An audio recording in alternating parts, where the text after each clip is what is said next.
Hey Danielle, so excited for us to get started in the Gut Glow Reset program. I'm going to go over your welcome packet and your initial plan so you have some clarity on it. You can refer back to this as much as you need to. So let me share my screen and we will dive into your plan. Okay.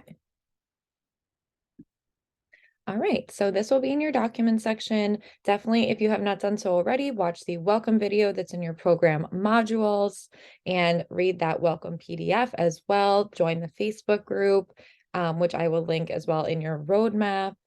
And it's also in that welcome email that you got this morning around 8 a.m. You should have gotten it. Okay.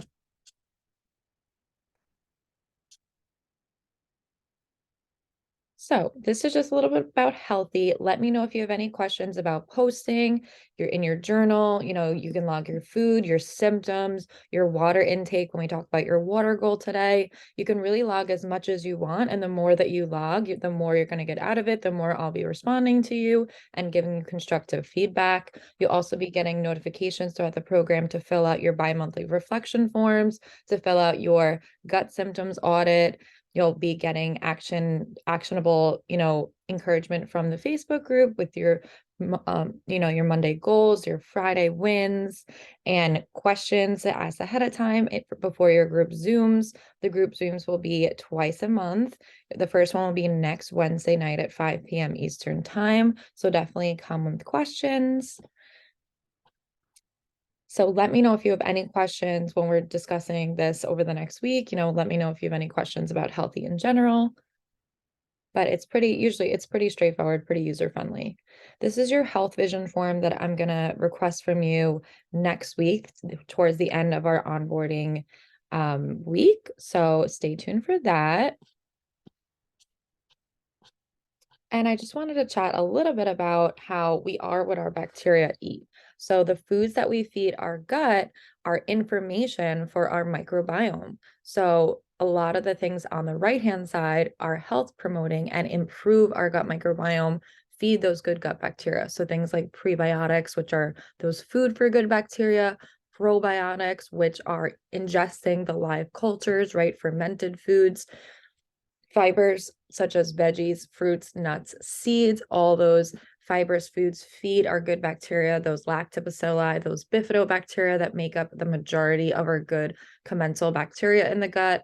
We have polyphenols, things like turmeric, green tea, ginger, berries, dark chocolate, all those high polyphenol foods that act as probiotics as well, yet they just have a lot of benefits that improve our inflammation status as well in the gut.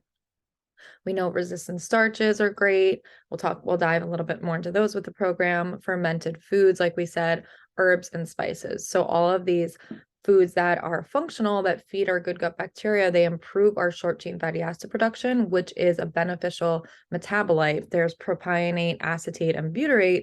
These short chain fatty acids are basically like the rewards for eating these fibrous foods. They activate those good bacteria to produce beneficial metabolites to improve our metabolic health.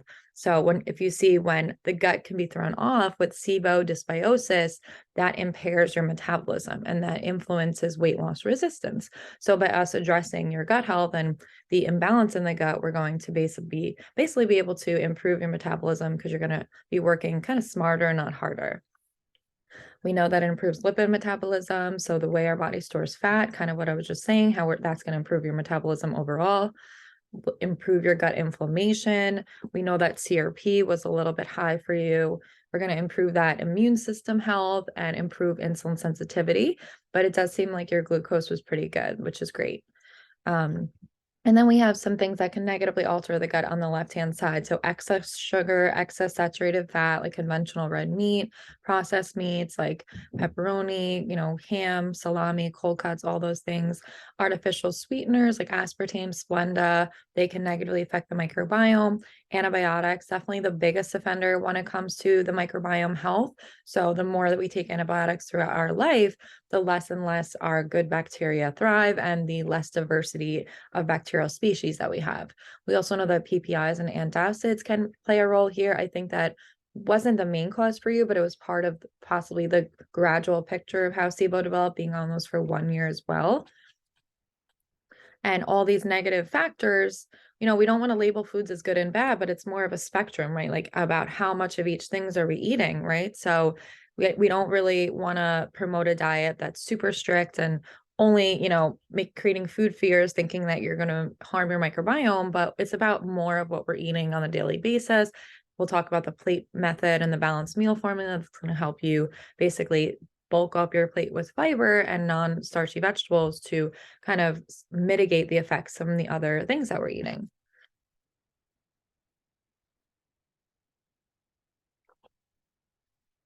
These are some factors that negatively affect the gut overall.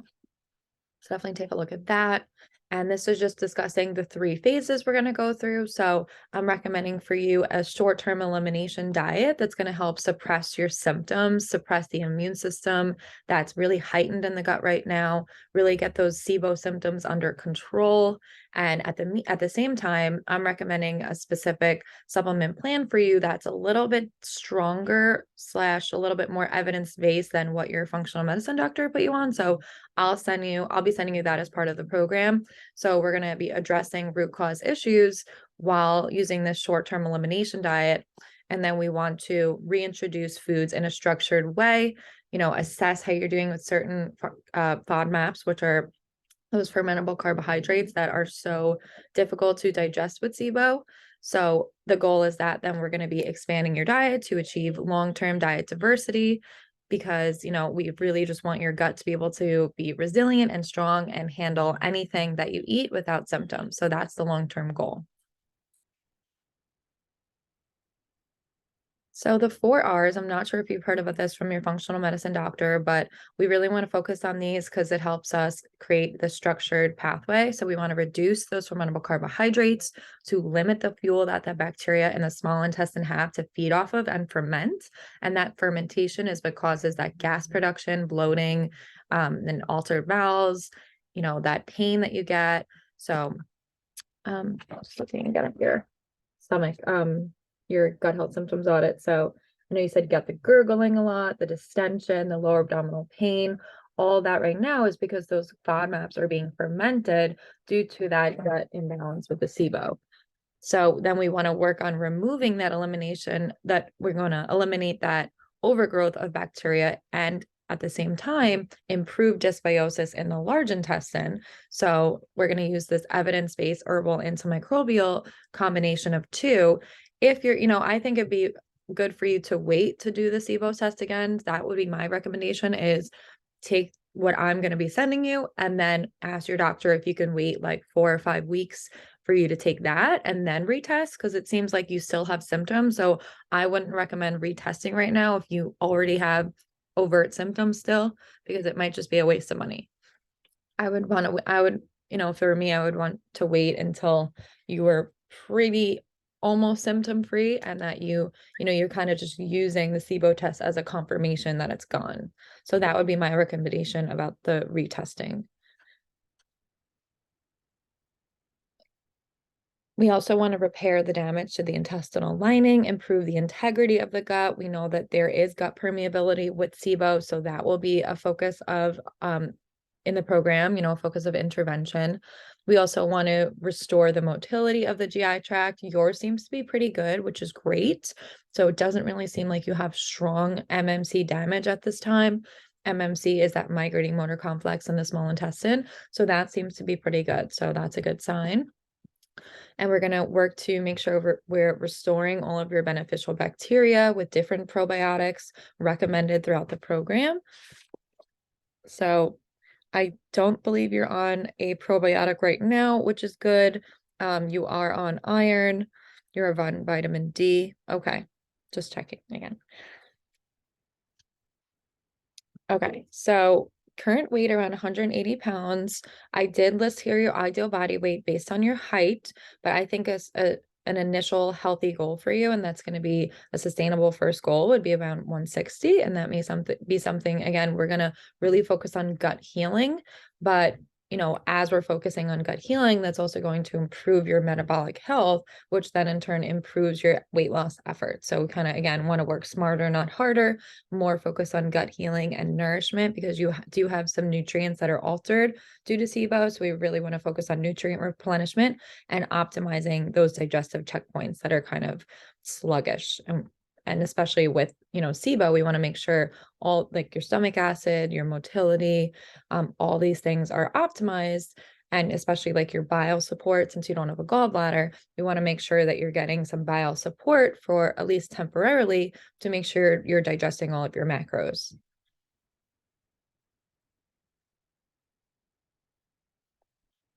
So I did write out a little clinical presentation here of what I believe is going on. We know that you have the small intestinal bacterial overgrowth diagnosis, which positive for hydrogen gas. There is a possibility that there was hydrogen sulfide gas as well, but the Genova test only tests the two gases. The Trio Smart Breath test tests all three, but it doesn't really matter because we kind of use the same intervention anyway with the herbal antimicrobials. So we know that, you're getting that severe bloating, the gas, the burping, the belching, because gases get trapped and they're trying to escape either up or down. And sometimes they go one way, sometimes they go the other. We know that the stomach gurgling is increased visceral hypersensitivity, which is very common with SIBO, basically meaning you just can feel things going on in your gut more than the average person without SIBO. And SIBO does often go hand in hand with conditions like rosacea. So it makes a lot of sense that you do have that. And that should definitely improve with SIBO eradication and focusing on the gut nourishment, feeding your large intestinal microbiome, and improving that gut lining integrity. So we know gallbladder removal increases risk of SIBO. Actually, 50% of people who get their gallbladder removed actually end up with SIBO. So this is definitely one of the main causes. We know that the history of PPI use may have contributed as well because that reduces your stomach acid and allows bacterial overgrowth a little bit down the GI tract. So that may have an influence here, as well as large intestinal dysbiosis influence SIBO development. And we know from your Genova stool test, there was a bit high of dysbiosis present. We know that you had that family history of autoimmunity. And with SIBO, there is a small degree of autoimmunity happening in the gut in that migrating motor complex. So all these things can have, possibly have led to the development of SIBO. So we kind of want to get a picture of why this happened and we want to support these breakdowns. We talked about the weight loss resistance because SIBO actually reduces your metabolic rate, and because it reduces your transit time when food's sitting there and fermenting, it actually can extract more calories from your food, which is crazy. We know we talked about the large intestinal dysbiosis. We saw the akkermansia was low, which akkermansia has a strong association with weight. So we want to focus on increasing red foods. And this, I have a little bit more about this in the balanced meal video lesson. So definitely check that out. But foods high in that red pigment and color, like raspberries, strawberries, beets, cherries. Some of these are high FODMAP, so we want to be careful with some of them for a little bit. But raspberries are low FODMAP, strawberries, what else? Like cherry tomatoes. Lots of red foods are high in this pigment that's really great for feeding akkermansia. We also saw the elevated E. coli and low in some good bacterial species. So this can be affected by that long-term birth control that you were on for many years, just possibly the history of like sporadic antibiotics that over time, all this impacted the microbiome diversity. Long-term birth control use has been shown to alter microbiome diversity and good bacterial quantity. It also has been shown to reduce gallbladder function. So that may have been part of the reason for the initial development of gallbladder disease. Not to say, that was the wrong choice for you because it was definitely something you made the choice of at the time. Just we want to be looking at all the factors here that have contributed. We know that leaky gut is also present with SIBO and long-term birth control use, which affects microbiome diversity and quantity. That basically at the gut lining, it's important to have a lot of good bacteria there that basically arm the immune system. So when those get depleted, that mucus layer around the gut lining gets depleted and bad bacteria, food particles, bacterial toxins end up sneaking through the gut lining. So we do have a whole video lesson on this that I'll have you watch later in the program. We do believe that obviously there's the gallbladder removal, which may have contributed to SIBO development. I do think there's a stressed liver going on too, because the liver tends to get stressed with SIBO development because the liver is taking on a lot of the load of the toxin production and the excess pathogenic bacteria. It's kind of like a two-lane highway between the liver and the gut. So we'll talk in the program about how we can support liver health. Um, we know there may have been a history of impaired migrating motor complex that contributed to SIBO development, possibly due to long-term birth control use, possibly subclinical hypothyroidism, because I did see in your labs that your low T4, your T4, the inactive thyroid hormone, was a bit low. So I don't want to, I'm not diagnosing you with anything because your TSH was really good.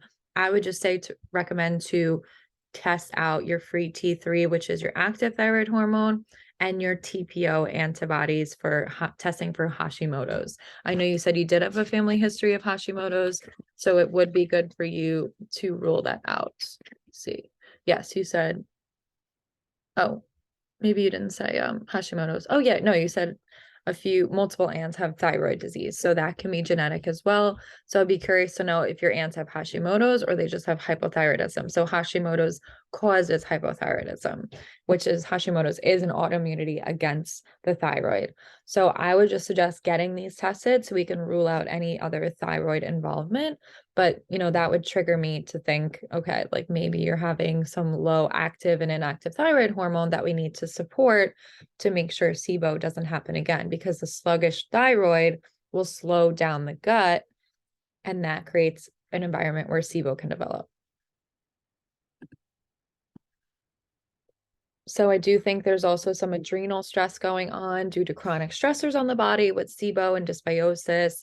So we want to focus on adrenal and mineral support throughout the program. I do have a minerals PDF that I definitely recommend you looking at, trying maybe like a mineral mocktail from there. So let me know if you have a question about that, because that's going to be great for your magnesium status, your potassium.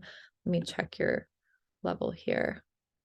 I believe, yes, your potassium was a little bit low. So this was also, I know this was a while ago, so it might be different now, but it won't hurt to increase your potassium intake. So definitely check out that minerals PDF to support your adrenal status, as well as improved stress resiliency by supporting our minerals in the body, especially because we don't get a lot from food nowadays. Our soils have been depleted of minerals over time. So we are getting less nutrition from our food than we used to.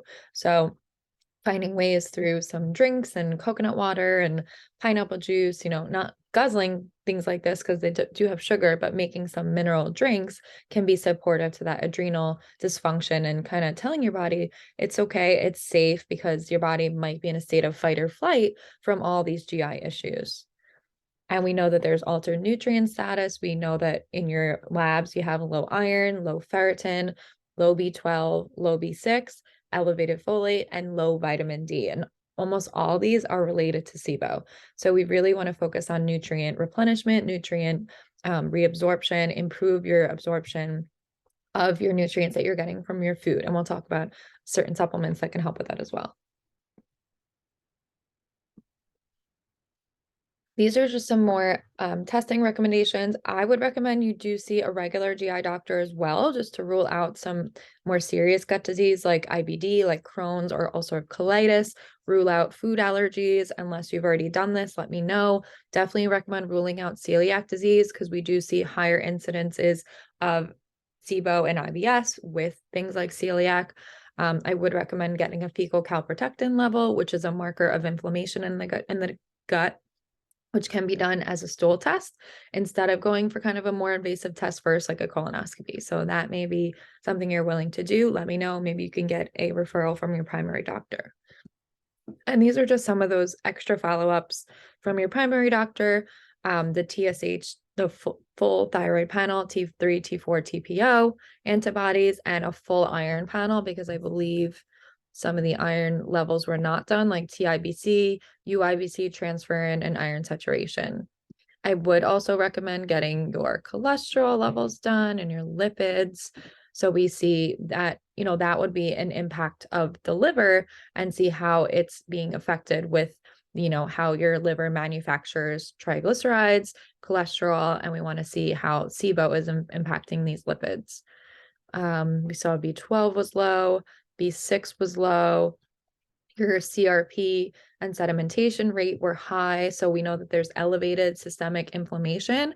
This likely is attributed to SIBO, but again, I wouldn't want to just ignore some of these more deeper tests in the gut, like celiac. And like we said, possibly that fecal calprotectin, that when it's really, really high, it's evident of inflammatory bowel disease or actual colon inflammation, whereas like IBS doesn't typically have inflammation and basically an impact at the cellular level, if that makes sense. So a GI doctor would help with that just to rule any of that out, because that CRP is definitely coming from somewhere, whether it's IBS or IBD or both. And obviously, let me know if you have any questions on this after I send it to you, because I know it's a lot of information. Okay, so these are just some goals for the program with how we're going to be working together over the next 4 months. So we really want to, especially on a elimination diet, we want to make sure that you're still getting high plant diversity in your diet, right? So we don't want you to be limiting your diet to 3 or 4 safe foods. We really want you to expand your diet. I'm not sure your current intake really. I know you said you do kind of eat a lot of plant food, so that's awesome. So as you start posting over this next week, we can really dive deeper into the amount of plants that you're having. We can try different low FODMAP foods, maybe putting some new foods on your grocery list that you haven't had in a while, and slowly diversify. And we'll actually be kind of counting that throughout the program, counting about how much vegetables or plant foods you can eat in 1 week to try to strengthen that gut resiliency. And that's really important on low FODMAP as well as off of low FODMAP, because our plant diversity basically dictates the microbiome diversity in the gut. So it's really important. So we want to eradicate SIBO and rebalance the large intestinal microbiome. We want to uncover all possible root causes of SIBO. We want to support adequate stomach acid production and support digestive enzymes, support your bile flow, optimize your motility. Your motility is looking pretty good, right? So we just want to make sure we're supporting it through spacing out your meals is really important as well for that. So not grazing throughout the day is great. So having balanced meals 3 times a day and having purposeful snacks when you need them, not grazing on snacks, because grazing reduces migrating motor complex function, which is that motility in the small intestine. We want to reduce gut inflammation, reduce gut permeability, soothe the intestinal lining, which will also help improve weight loss efforts and improve your metabolism when we improve that integrity of the gut lining, as well as reduce SIBO. We want to also focus on reducing the stress bucket of other things in your life, like any mold or toxin exposure in the home that you can think of, any workplace toxins, removing plastics from your everyday life, trying to use more glass and stainless steel, not using nonstick pans, switching to more non-toxic beauty care. So I have a whole lesson on this as well with gut and liver support, because that kind of ties in with the toxins exposure. So definitely we'll be checking that out throughout the program as well. Your water intake goal, I would recommend you to have about 100 ounces of water daily. So let me know if this is doable for you as an initial goal. And if it's not, we can reduce the goal to 80 or 70, depending on how much you're drinking now. We can make it a realistic goal for you. I also listed here what I was talking about before with the minerals. So replenishing minerals will aid in GI health and reducing inflammation, that are more hydrating than water, because they actually promote cellular hydration. So check that minerals recipe mocktail sheet out. You can also use LMNT. I'm not sure if you've heard of those, but I like using half a packet as that for mineral and bloat support. So definitely see my Amazon list for that, for the link for that. Oh, I had that in here twice. Don't forget about the GI doctor and primary follow-ups. Already had that.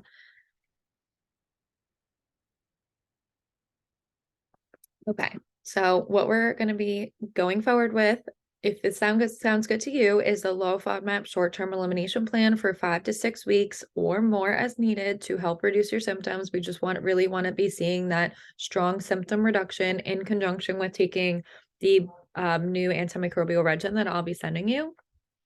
And it does not have to be super strict. That's kind of how I feel about this, because and I've had a lot of success with getting rid of SIBO and people being on the short-term elimination plan, that it doesn't have to be an all or nothing thing. We can make a lot of low FODMAP changes that improve your symptoms without overhauling your diet completely. So our focus will be on balanced meals and really getting those foundations right while making some low FODMAP swaps to help reduce those fermentable carbohydrates that the bacteria in the small intestine have to feed on. So we want to reduce their fuel, right? So they don't have as much FODMAPs to feed off of and ferment and then cause that bloating and distension. So the Monash app is really helpful. It's good for portion sizes and low FODMAP choices. That is not free. The Spoonful app is free, which is really helpful for groceries, scanning your products at home to see if they are low FODMAP already. So see the links for those apps in your document section in Healthy. We also would love more cooked, roasted, steamed, grilled vegetables, especially going into the fall too. But these tend to be more easily digestible compared to big raw salads. So soups, stews, cooked vegetables, smoothies, these are easier on your gut. So they're nice to incorporate to kind of give your gut a digestive rest sometimes, especially with promoting gut healing.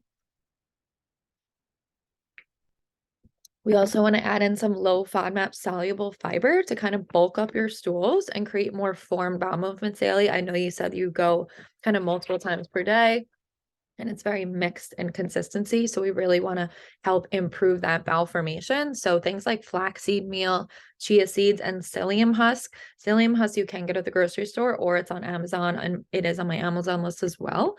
Oat bran. So some of these things are really great for bulking up the stool. So let me know how you feel about those, trying to sneak some of those into your diet. That you can do that in smoothies. You can do it in sometimes I'll put psyllium husk in oatmeal smoothies. Doesn't really work great with coffee or tea. It kind of gets too thick. So I would say more like a breakfast bowl.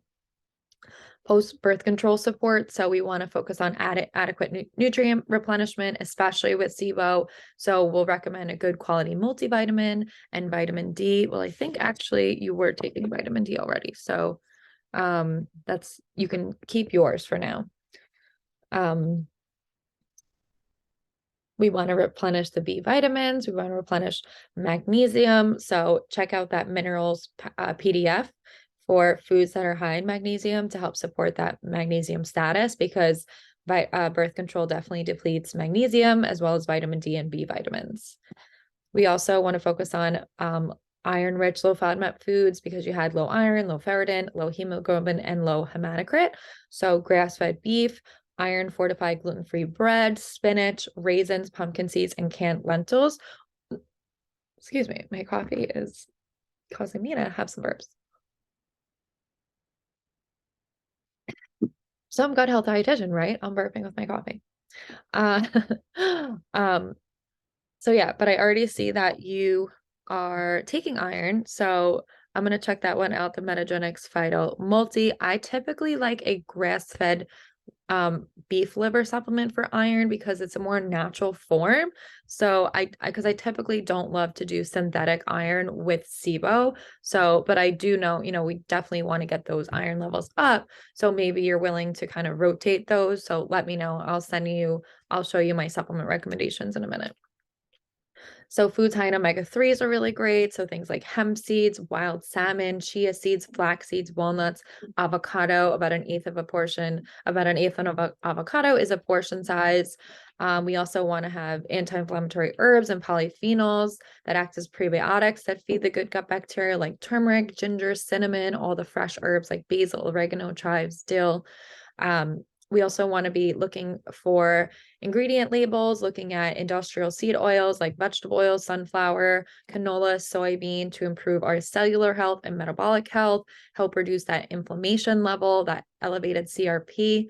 By choosing less processed foods overall, because these oils are in everything. And we can also look at the ingredient list more frequently to improve basically pick foods that do not have these oils in them all the time. It's going to be hard to completely avoid them because they are in like everything, but you can make choices throughout, your grocery shopping visit to kind of check that label, assess for those vegetable oils, and reduce the quantity of foods that you're buying with that.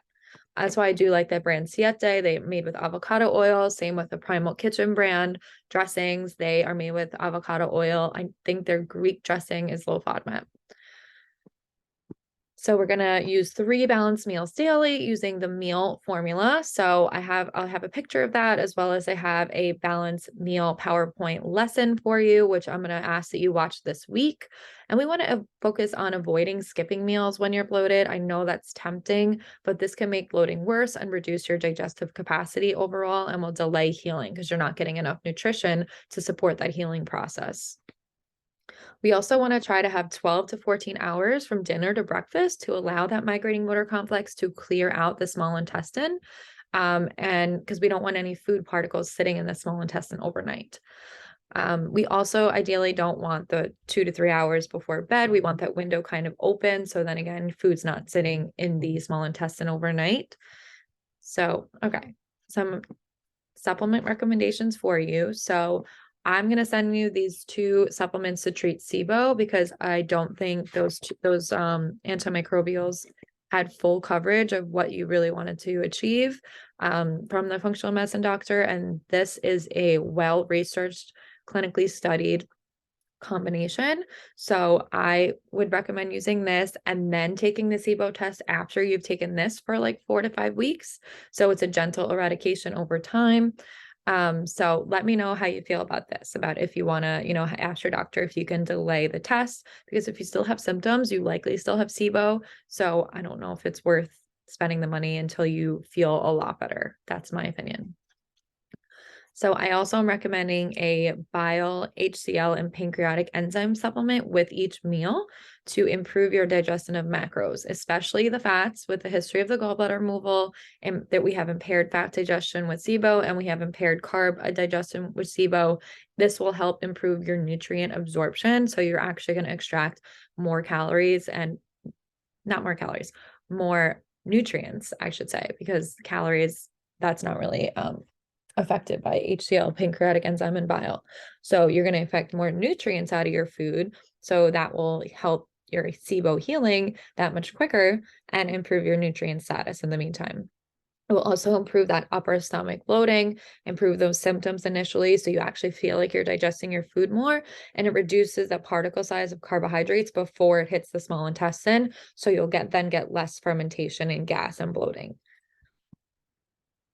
I also recommend a Transil for you, which is another herbal formulation to assist the antimicrobial combination in improving the flora in the small bowel. So it addresses the root causes because it actually blocks that gas production of hydrogen, and it also then relieves symptoms. So there is even research to show that a Transil has been used on its own to cure SIBO, but I love to use it in conjunction with an antimicrobial already. So I'm recommending that. I'm recommending a high quality multivitamin with minerals. You're already taking the Metagenics one, so you can use that for now. So disregard the Pure Encapsulations brand, but you can use that if you'd like. Going forward, you could rotate that because this one does not have iron. So if you don't need iron in the future, you could always use this Pure Encapsulation multivitamin with minerals. And this is if you wanted to rotate your synthetic iron multi with grass-fed beef liver, because it has that natural iron from the grass-fed beef liver already. And I typically do recommend that over synthetic iron, which gets oxidized easily in the blood by bacteria and can contribute to systemic inflammation when taking iron in that form.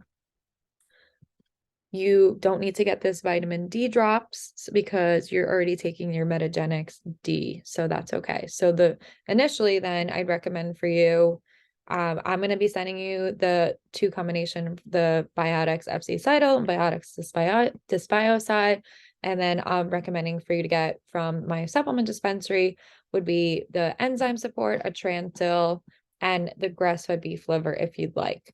Otherwise, we'll recheck in about your supplements at your bi-monthly check-in. And we'll likely add then in a few weeks, then we'll add in a first phase probiotic as well. We want to avoid broad spectrum probiotics right now. So I usually use a certain strain called S. boulardii initially with SIBO. So we can even maybe throw that in here if you're willing to. Otherwise, you can save it for the bi-monthly check-in. So I'll leave that up to you. I'll recommend that with your other supplements. So here's a little bit more reading about SIBO. I'm sure you've dove into this a little bit with your functional medicine doctor, but I also have a whole SIBO lesson that I'll have you watch as well. This is just a little bit more about the low FODMAP elimination plan and how FODMAPs draw water through the intestine. That leads to diarrhea, that leads to gas, bloating, flatulence, and abdominal pain due to the bacterial imbalance in the small intestine.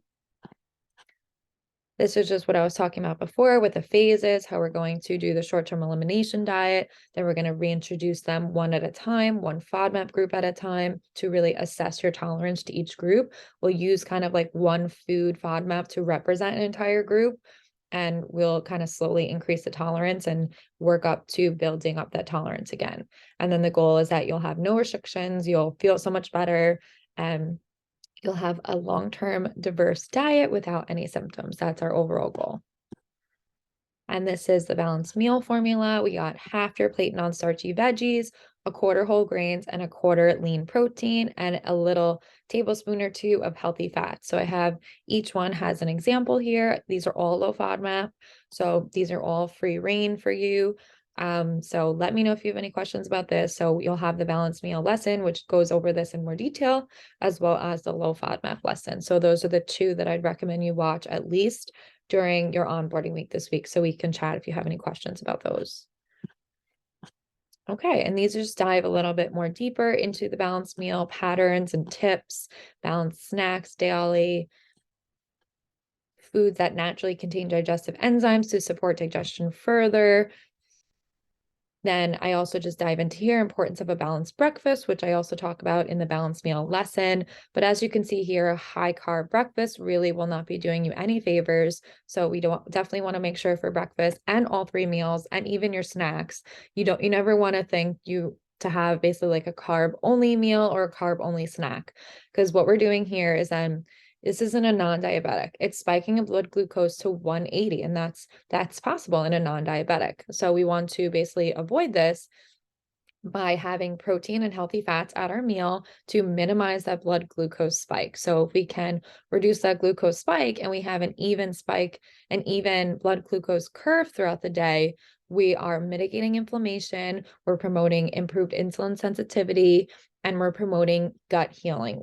It's hard to have gut healing when your blood sugar is all over the place throughout the day. So this is an example of a balanced meal. You can also add a piece of sourdough or gluten-free toast for low FODMAP here, but this is an example of not having a carb-only breakfast. You can definitely have some carb breakfasts that, have carbs in them, like oats, or like cereals and things like that, but you really want to make sure you're pairing it with protein, like putting oats, if you have oats, putting like collagen in it or protein powder that's tolerated by you, or adding almond butter and hemp seeds. So you really just want to focus on bulking up the carbs, dressing the carbs that you already are eating in order to improve that blood sugar balance and blood sugar regulation. And these are just some more wellness recommendations. I love this bone broth concentrate. You can add it as a scoop in your hot water at night, sipping on bone broth. You can add it to soups and stews. You can add it to stir fries, like vegetable stir fries. It will turn yellow, but it will be a lot more nutritious. You're getting some minerals there. You're getting collagen and amino acids that promote healthy gut lining. And you can also do some kiwis. Kiwis are excellent for bowel regularity and stool formation. Yeah, so I linked my Amazon page here, but you can also access it in your document section. So definitely go through the rest of these. I don't think you have fully low stomach acid, but you had a lot of symptoms like loose stools after a heavy meal, feeling full after small meals, bloating and burping after meals. So it would be good to support your stomach acid. We want to make sure that's functioning really well. And we are going to supplement with that for now with the HCl, bile, and pancreatic enzymes to help improve that HCl in the upper stomach. So that improves your digestion downstream. It's also would be a good idea to take this apple cider vinegar, about 1 to 2 teaspoons in a glass of water before meals to stimulate the stomach acid. That's optional if you'd like to do that in addition to the HCl, or even before you get that. I would try, because that's going to take a little bit to come in the mail once you order that. But I would try the apple cider vinegar in water, which helps stimulate that upper stomach digestion. Okay, and this is just high FODMAP foods sorted into groups, just so you know where the FODMAP words come from. They're an acronym for these groups of carbohydrates.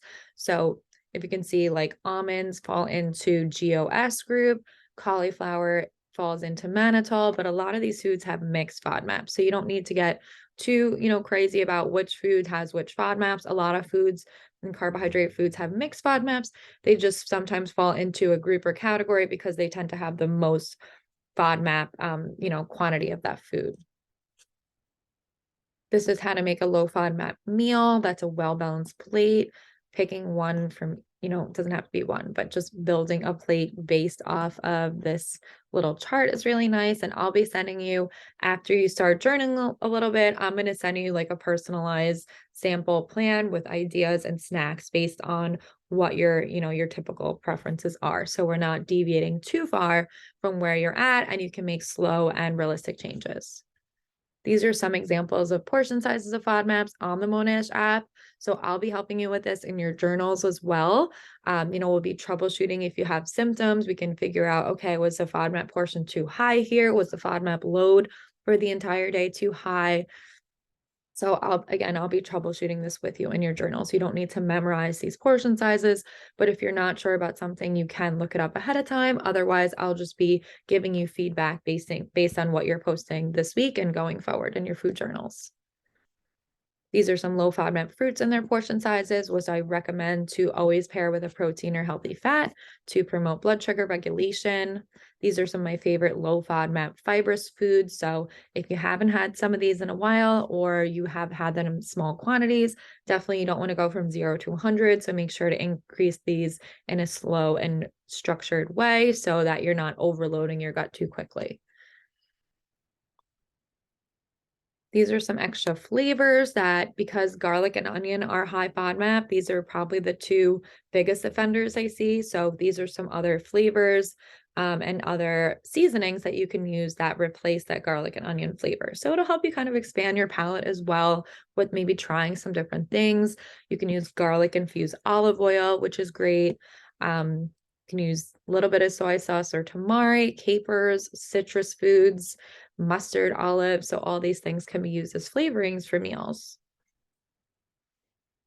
Okay, the rest are just some more tips, a healthy snack list. Definitely check that out for low FODMAP snacks, a few meal prep suggestions, and some recipes. So go through the rest of the packet. Let me know if you have any questions at all. This is your week from Thursday to Thursday to really make sure you have clarity on your plan. Ask as much questions as you need to, and I am here to answer everything. And we'll be chatting via Healthy Messenger. So I will talk to you today. I'll talk to you today. Today's Thursday. So I will be chatting with you today all about getting started with your plan. All right. Talk to you soon, Danielle.